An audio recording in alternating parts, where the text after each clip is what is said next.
know, something must be wrong when almost every single song has sex as its basis. When rap stars get famous after making lyrics that are shameless. When a woman is expected to sleep with a man who doesn't even know what her name is. And when artists are paid to degrade the very women that have made them. To the point they are nothing more than pieces of plastic that we can dispose of once they are no longer attractive. It's sickening and sadistic that this world's become so misogynistic. And you can call me unrealistic, but just listen to the statistics. 7 in 10 men view porn, while over 75 million are addicted. 68 million requests a day for pornographic pictures, making 1 in 4 searches sexually related.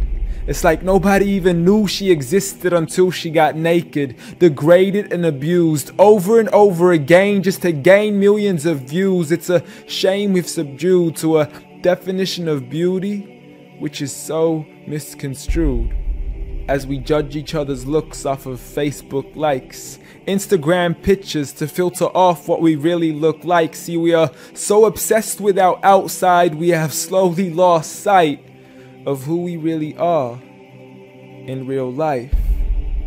I mean, it's sad to see so many teens lose their self-esteem. Looking at these magazines thinking they have to look like what they see. Please, you are worth much more than a 2D image on a screen. You are a living, breathing human being. If only you knew what you really mean. Just look into your history books and begin to read of all the girls in the world who are capable to achieve, and you will surely see with certainty females like Fatima al-Fihri, who opened the first ever university, Rufayda al-Islamiyya, the first nurse to perform surgery, and Aisha bint Abi Bakr, the greatest female scholar in eternity. It's a shame you probably haven't even heard of these great female prodigies. Honestly, we don't need to give up our modesty in order to be successful. For you are worth much more than a commodity that is sexual. You have so much more potential if only you knew your worth.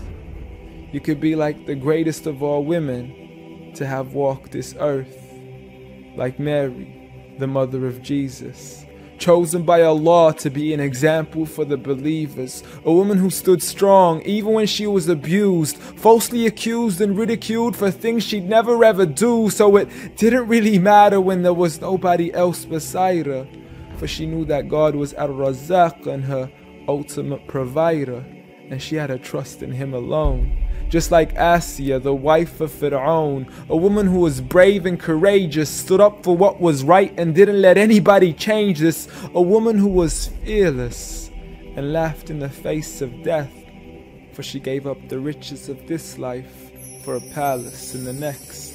Next up, Khadija, the mother of the believers, a wealthy merchant who had nurtured the Prophet for over 25 years, his first wife, the love of his life, and the mother of his kids. She was the first to believe in him when nobody else ever did. She just is, beyond any words that can make you understand. So much so that even Allah sent her His salam. She was grand, and Allah assured her, just like her daughter, Fatima, the master of all women in paradise, a woman who would shine so bright she was nicknamed as Zahra, the splendid one with the most generous of hearts, a woman who gave up so much of her food she had no choice but to fast. She would fight on behalf of her father even as a little girl.